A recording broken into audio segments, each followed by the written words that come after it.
Hello, everyone. My name is Kevin Gosztola. I am the managing editor for Shadowproof.com. And for the past 4 or 5 days, I've been covering what I perceived to be the heightened public health risk that faces voters and polling place workers who are going to be showing up to the primaries in Arizona, Illinois, Florida, and Ohio on March 17th. And I wanted to mobilize people, medical professionals, as well as concerned voters and concerned citizens. And I put together this petition. It's over at medium.com where you can find it. It's under the headline of Open Letter to Extend Mail-in Voting and Reschedule the March Primaries Amid the Pandemic. And there's been an overwhelming response in the last 24 to 48 hours. We have around 2,200 signatures now on this petition, urging the Secretary of States in Illinois, Florida, Ohio, and Arizona to reschedule these primaries. What we were asking for, and I co-organized this with Brad Johnson, was demanding that the mail-in voting be extended, or that emergency absentee balloting be expanded and offered to voters so that there was no voter suppression. So people didn't have to face the risk of choosing between getting sick and not voting. And so we put together this petition, and dozens upon dozens of medical professionals actually have signed on. I'm sharing some of those comments, but I wanted to bring people up to speed at where we are at, because what we were fighting for, we've seen the states of Georgia, Louisiana, Kentucky, we've seen the territory of Puerto Rico all postpone and move given this outbreak. But there's been early voting that has been unfolding in these states. And that has thrown a wrinkle in the ability of convincing officials that they need to protect people's health, not encourage them to go out and vote on this day, not maintain that it's going to be safe. And they've been defying the quarantine measures that they are imposing on these populations. It's very risky. So meanwhile, within all of this, as I've put together this petition, as it's been picking up steam, gaining more support, bringing awareness to the issues around having people go vote, The Intercept did a story on this open letter, covered the petition. Meanwhile, we have this major development in Ohio where the governor went to court, and on behalf of voters who would be disenfranchised tomorrow, if they have to choose between getting sick or not voting, the governor did the right thing and decided to go to this judge and say that the primary needed to be moved, the date needed to be moved. They needed a temporary injunction or some kind of a court order in order to do this, and they took that step. But Judge Richard Fry, a Democrat, unbelievably said that they just did not do this in a timely manner, even though this has rapidly escalated in the last few days. And even though we've seen the CDC guidance change, at first it was 50 plus people. That is something that you are not allowed to have gatherings of 50 plus people. Now it's 10 plus people is what we are hearing advice from within the CDC. And so that's changed. And there are no polling places in which you're going to guarantee that there won't be 10 or more people. So this judge suggested that because it isn't known what the situation will be in June, that there shouldn't be any postponement of this primary, that it should go on tomorrow. The issue with that is, if that's the case, why not cancel in-person voting entirely and simply make it possible for all people in the state of Ohio to participate in the election by extending more mail-in ballots to voters who would still want them? That's one way to resolve that issue. But the Ohio governor has an ability to appeal to the Supreme Court in the state. We await that outcome. It's worth noting that Mike DeWine, who is the governor, his son is actually on the Supreme Court. He is a Republican governor. If there's partisanship going on here, we might see that Supreme Court defies the Democratic judge. If it has not already, it's possible that news could break while I am recording this broadcast. But what Mike DeWine said, this Republican governor, and it's very simple, easy to follow, and it makes a whole lot of sense, was we can't tell people it's in their best interest to stay home and at the same time tell people to go vote. We should not force people to choose between their health and their constitutional duties as citizens. And so that happened. And also, if I could just share with you some of this complaint that was filed by the Ohio government, I think it is a model for what other states should do here. It is very clear right now that the step that needs to be taken is to cancel all in-person voting and expand the system for mail-in voting. Follow the lead of a state like Washington. Follow the lead of some of the Western states like California and Oregon that have expanded the ability of voters to participate. So what they did is in Ohio, they filed this lawsuit and they recognize that there are basic violations of people's rights by going forward with the in-person voting on March 17th. Essentially, the people who they represented are concerned that their First and 14th Amendment rights under the Constitution would be deprived. That unfortunately, they'd be prevented from casting their votes. It says that all early in-person absentee ballots were supposed to be requested by March 13th, 2020. So unless something is changed, then their First and 14th Amendment rights would be undermined. It's up to the judge to make this decision. It's up to the court to make this decision. The step can be taken by the legislature in Ohio to accommodate these people. Again, there are different deadlines like March 24th, which a voter may cure an otherwise deficient absentee ballot in accordance with the law.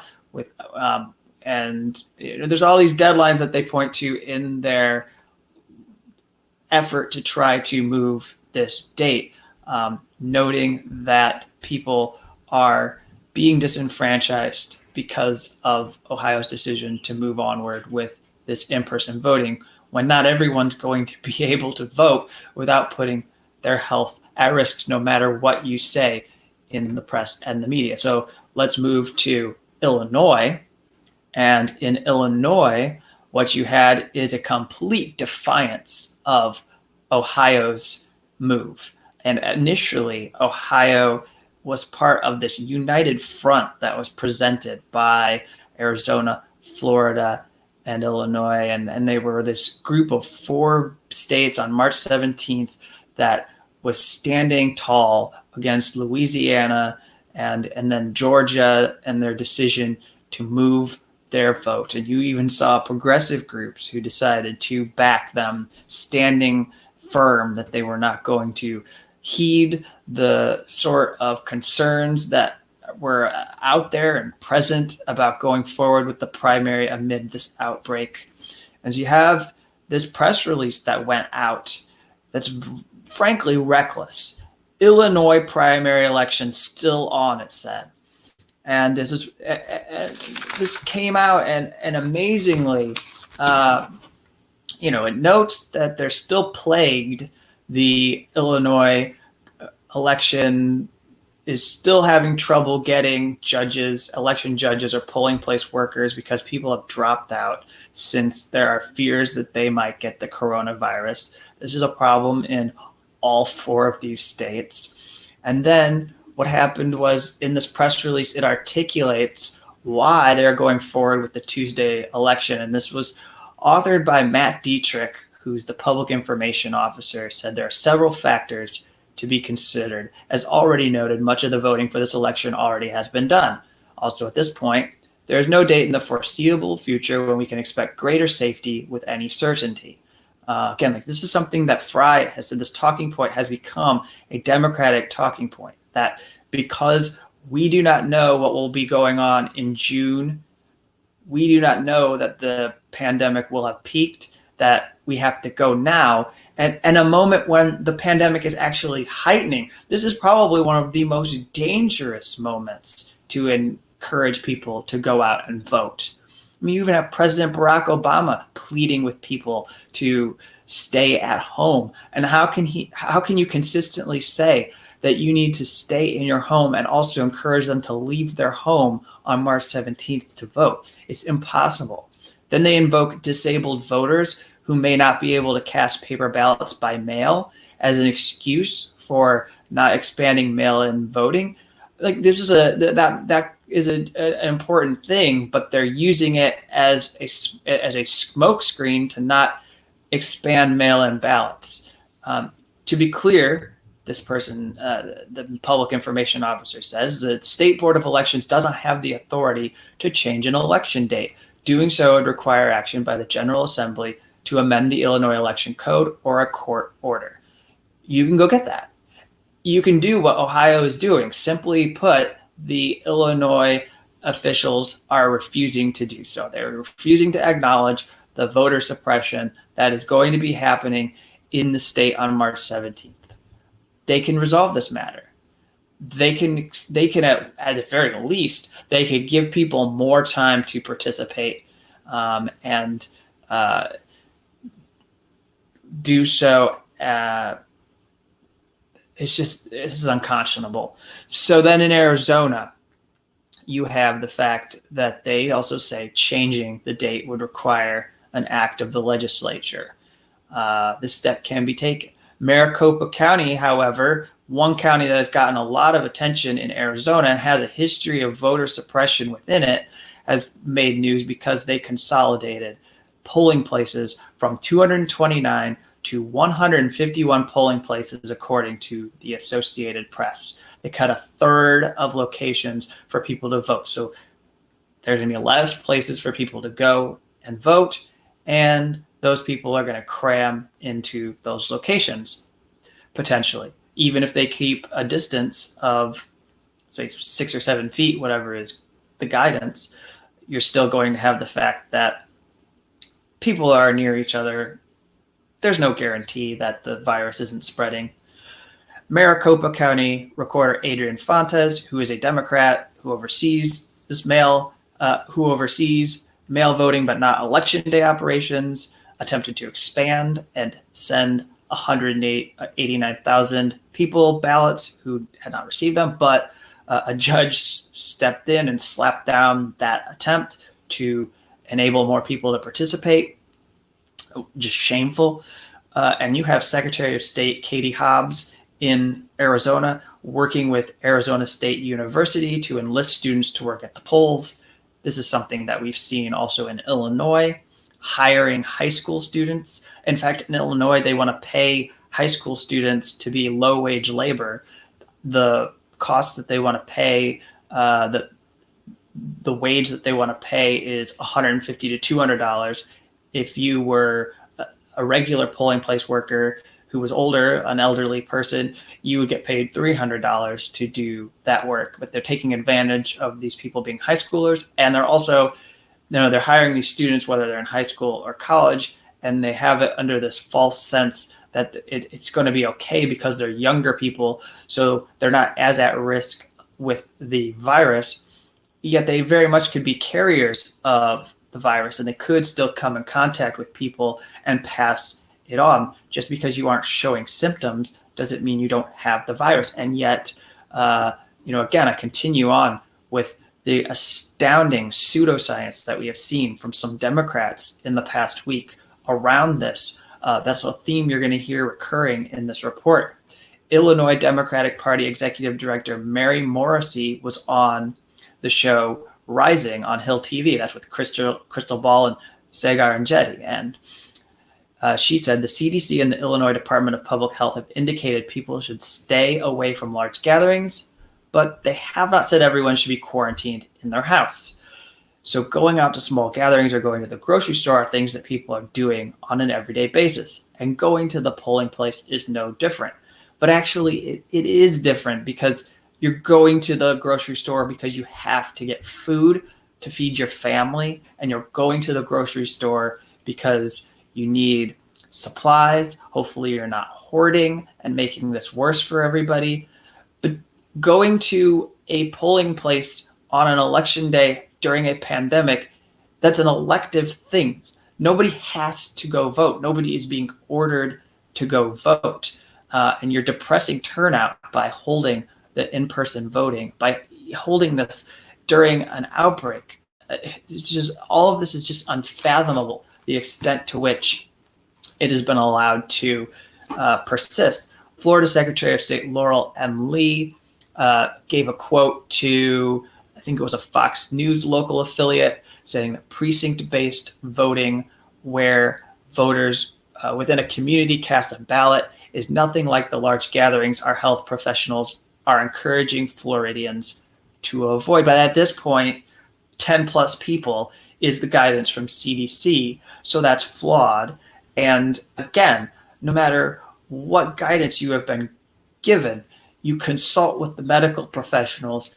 I can't imagine any good doctor or person is telling you that we should be mixing people and allowing them to be out in public voting on March 17th.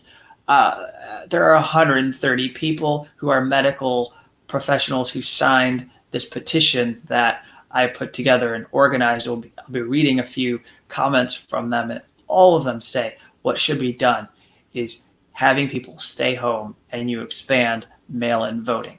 You do it on an emergency basis. You're not setting anything in stone. You're not changing any systems. You're responding to the moment like everybody else is currently. That's the way to handle it. So let me say that there are progressive groups that have made this worse. And those progressive groups have, again, they've created this false sense, or fed this false sense, that there will be public health safety at all of these polling places. We are not going to know until it is reported in the media. We are not going to know who mixed with each other, how this virus spread, if during the course of voting on March 17th in Arizona, Illinois, Florida, or Ohio, if it is not postponed. We are not going to know the extent to which the virus was spread because that was not shut down. But whatever happens, these groups, the officials who aren't doing something about this, they will have to answer for being on the wrong side of this, for not adequately caring about public health. You have the Leadership Conference on Civil and Human Rights. You've got ACLU chapters. You have the Center for American Progress. You have the Center for Popular Democracy, Center for Constitutional Rights, Common Cause chapters, Fair Vote. There's the NAACP. There's chapters of the NAACP. There's the Muslim Advocates. There's all these different. People for the American Way is one. You've got SEIU, Southern Poverty Law Center.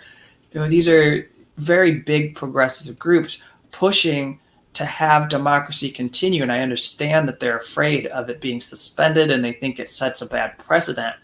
But this isn't being done out of excusing some kind of corruption. It's not being done by some authoritarian. This isn't a precedent that people are setting that Donald Trump's going to use to call off the election, as so many progressives have thought and then panicked around. It's to keep people safe, and these are state decisions. This isn't a federal government decision, and just the fact that people can't remain sober and take the right step is hugely disappointing. For the record, I just want to say that in all of the states right now, at this moment, as of around 9 o'clock Eastern time, the number of cases state by state are still growing exponentially. You have 105 cases in Illinois, 18 cases in Arizona, 155 cases in Florida, 50 cases in Ohio. These numbers are going to continue to grow. in Illinois, particularly, as we saw vividly, the people coming home who were all crammed in with each other at O'Hare International Airport. One matter that everyone needs to be mindful of is that those people are now out mixing among the population. They may become voters. Are any of those people carriers? Should we be concerned about that? Probably we should err on the side of caution and be taking the kind of dramatic steps that every other city and county and state is taking right now. And I think suspending the use of in-person voting is something that should be given more consideration. So far, people haven't given it serious consideration. Let's turn to the Biden campaign. Let's turn to Joe Biden's campaign, because they too are responsible for spreading pseudoscience about the coronavirus. You hear a lot of talk about how President Donald Trump does not recognize the severity and significance of this coronavirus outbreak. And yet, here's Joe Biden on Twitter, his campaign. If you are feeling healthy, not showing symptoms, and not at risk of being exposed to COVID-19, please vote on Tuesday. Okay, well, if you're not showing symptoms, it doesn't mean you don't have the virus. I am not a doctor or a nurse or medical professional, but we have been following the coverage. Most of us, I imagine, have been following this because we're concerned about what is happening in this crisis. And it is clear, if you don't have symptoms immediately, that doesn't mean you do not have the virus. And to go out when you're not sure, and just because, I'm not showing symptoms, that is reckless. It is reckless to encourage people to go out like this. You had Simone Sanders, who is a surrogate for the Biden campaign, who was on after the debate between Bernie Sanders and Joe Biden yesterday, and said amazingly, I'm going to read this quote. I want to be very clear. Democracy is extremely important, and in times of war, in times of strife, our country has always upheld the need to uphold our democracy. We have voted in war times. Votes were held many times in this country after, again, times of strife. Just think about that for a moment. What Simone Sanders is saying is that people should go out and expose themselves to danger just to vote for Joe Biden.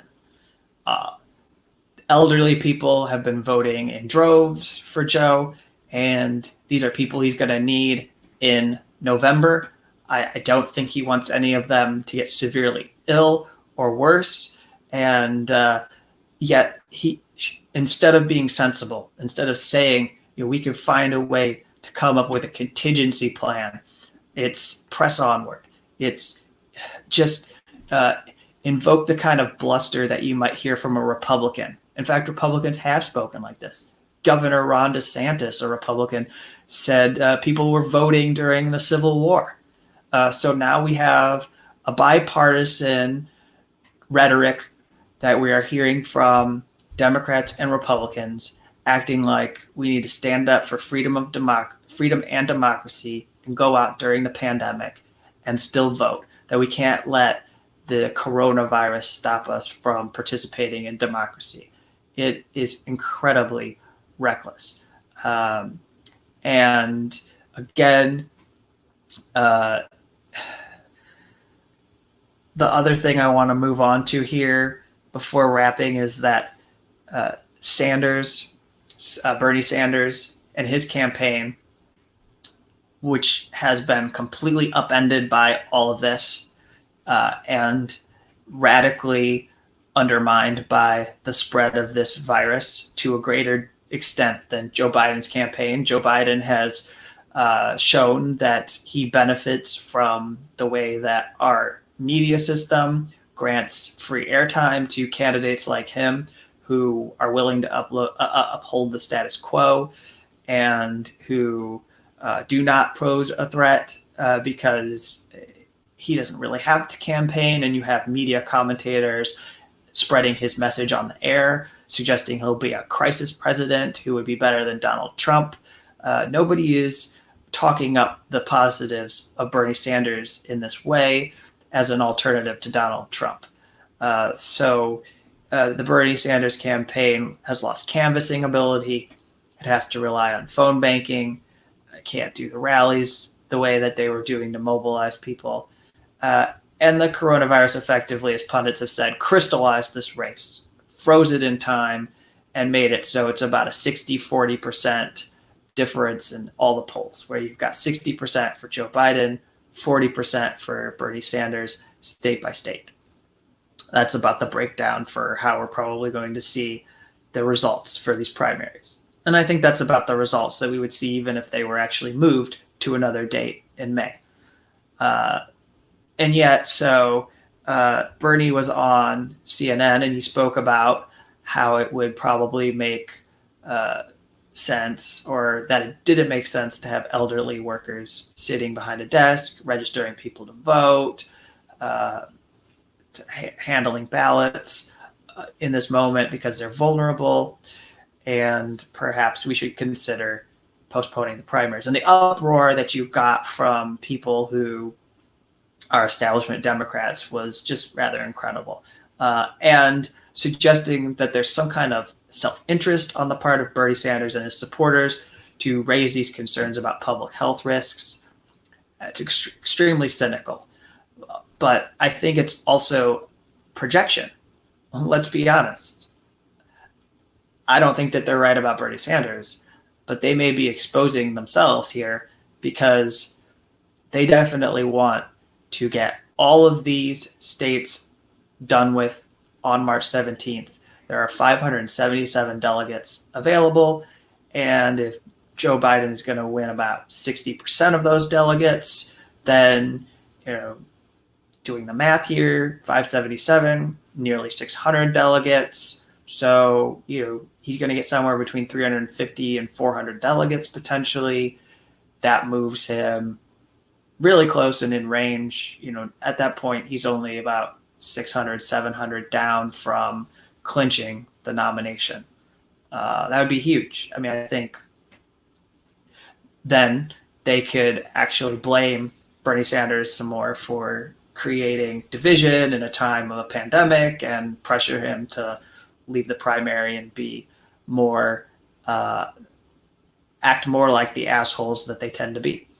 And so let me conclude here by highlighting some of the comments that have been collected that I brought together. And again, just make this really clear that at this moment, what officials in Florida, in Ohio, and Illinois, and Arizona are doing if they fail to postpone the primary, particularly the in-person voting, if they do not expand the mail-in balloting or offer that as an option to more voters, what they are doing if they have in-person voting is they are defying CDC guidance. They are actually engaging in insanity. And I want to read what we have here from what we collected. There are medical professionals, and then there are concerned citizens who have submitted. There was a social worker named Jeffrey who says it is unconscionable to go forward with in-person elections that flagrantly violate CDC recommendations. There was a person in health IT who recommended don't overwhelm the medical system. It will break. Virus spike will cause greater instability. There's another doctor who works in acupuncture said, as per CDC guidelines, all primaries should be rescheduled until vote-by-mail ballots can be sent to every registered voter. There was an Arizonan, Kimberly Kunkel, who's a former deputy director of the Health and Human Services Center for Faith-Based and Neighborhood Partnerships. And she said, I'm a fifth-generation Arizonan, and I want to keep my family safe and ensure their right to vote. I had somebody thank me for doing this work and say this is the kind of solidarity that really helps. I agree. I'm doing this. I'm looking after people. I don't actually expect much of a political change, though I'm sympathetic to Bernie Sanders. I think that this crisis moment is such that it's impossible to get people to tune into the primary. It's impossible to get people to consider outside of his base of supporters what is going on with Biden's campaign. It's impossible to get people in the middle to change their minds. They're really into whatever the media is saying right now about who is best fit to beat Donald Trump, and they're digesting that, and they have settled on Joe Biden. So I don't really think that what I am doing is some kind of in-kind contribution to the Bernie Sanders campaign. A better way to have spent my time these past few days was probably to be on the Bernie dialer. But yeah, I was more concerned about the public health risks that are coming down the pike here by having this vote tomorrow in the state where I live. I'm an Illinois resident. I was concerned about this. There's a voter, Catherine, who sent in, "It is reckless and outrageous for any primary scheduled on March 17th to go forward. There are many things we cannot control in this situation. This we can control. We can literally save lives by postponing." One person suggested these election results are not valid if done during this crisis. Another who said, I am worried for the safety of those most susceptible to COVID-19 who would show up to vote in person and are most vulnerable at this time of crisis. And so those are words. I collected a statement from a licensed social worker who sent me on letterhead. Her name is Jennifer. I was really glad that she contributed this to us in our efforts to raise people's awareness of what is happening here. "It is in my strongest medical and mental health opinion that the Arizona, Illinois, Ohio, and Florida primaries need to be postponed until the coronavirus has been managed and health precautions have changed from the CDC, who is currently asking that groups of 50 or less be maintained." And now we know that it's gone down to 10 plus or less people. For example, Arizona changed their debate location to DC. They're closing over 70 polling stations, halting mail-in and absentee ballots, all because of the coronavirus. It's bad enough to make these changes. They must, like the other states, postpone their primaries, not only for the health of all U.S. citizens, but in order to prevent voter suppression. With polls closing in these states, it will increase the number of people who are near each other, not decrease. Please take this seriously. As a practitioner, the anxiety and panic that I am seeing in my clients is real, and we need to take proper steps to keep everybody safe in body and mind. And that was from Jennifer. And, I think that there's something that people should consider, because anyone in any of these states, Arizona, Florida, Illinois, Ohio, probably has a lawsuit. They can find an attorney. They can find somebody to represent them. They can get together with maybe a half dozen or so people. They go to a judge and they want to challenge what has been done here.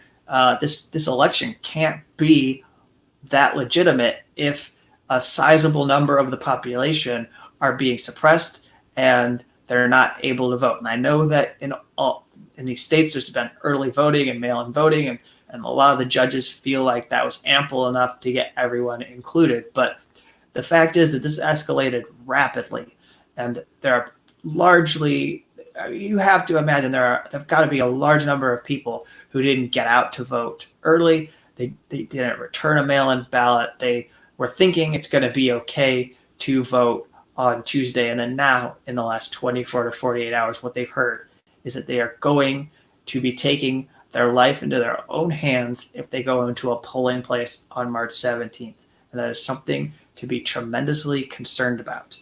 And so I don't mean to go on and on about this, but there's a whole lot of different details related. And I do not think that CNN or MSNBC, even some of these print media outlets, have adequately given this the attention that it deserves. Here's where we are going forward. We have several more primaries coming up. What we need to contemplate is what can be done state by state to still hold this primary. The Democratic primary calendar was not developed with a pandemic in mind. Just consider that for a moment. When they laid out the order in which states were going to vote, they didn't think there would be a coronavirus in March. They just didn't. They didn't prepare for this catastrophe.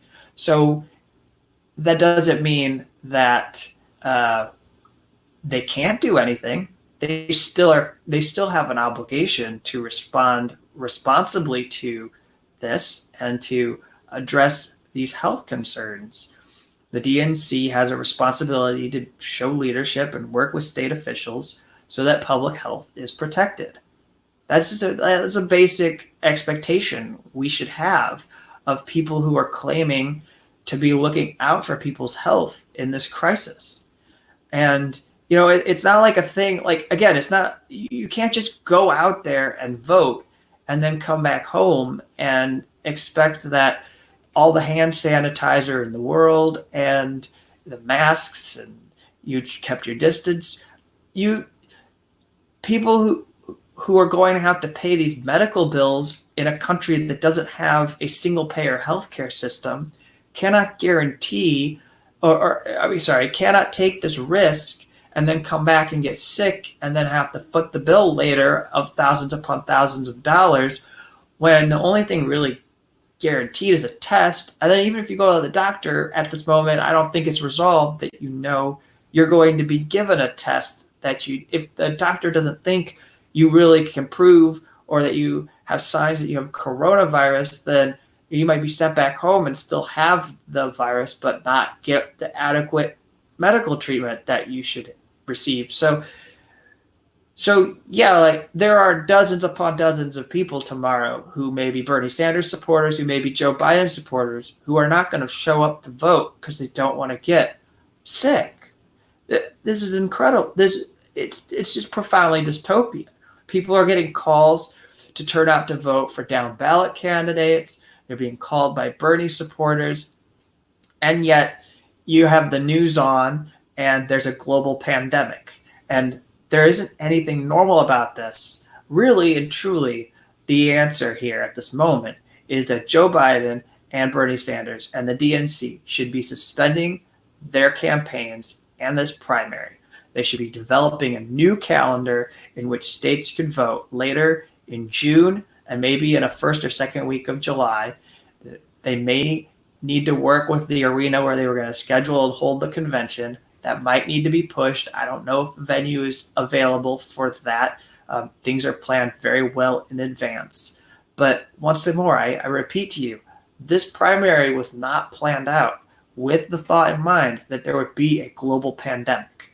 And I think that we have seen this entire country deprived of a chance at engaging in democracy. And we have seen no interest on the part of the Democratic Party establishment and other people in positions of influence to care about this, because I think what they believe is they're happy with how things crystallized. They got their person into the spot where he needed to be nominated, and screw everybody else who was trying to participate in democracy. You all will be shamed and bullied into aligning and uniting with us come this summer. And so where we're at here is that not only has the coronavirus exposed the faults in our healthcare system, that's not really a system, the faults in our economy, which is collapsing as people are not able to go out and be consumers. What we are also seeing is the incredible systemic problems with our election and how, in fact, it is much more undemocratic because people who are in positions of power do not step up to protect what little democracy exists. That there is voter suppression that happens beneath the surface constantly. It happened before the virus. It's now happening during the virus, and seeing it very clearly, there are no steps taken by people to protect those voters. So you all are dealing with everything, and it's a huge crisis.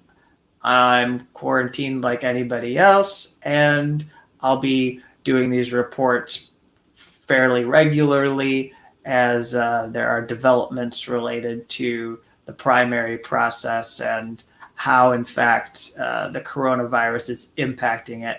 I think it's important to stay on top of this. It's clear to me that Democrats are going to lecture Donald Trump about what he needs to recognize about the coronavirus and its effects, while at the same time saying pseudoscientific nonsense to reassure people as if they would be safe to go out to vote when that's not true, and they're going to also tacitly engage in voter suppression or allow it to happen just because they want to get everything done, and that's unfortunate.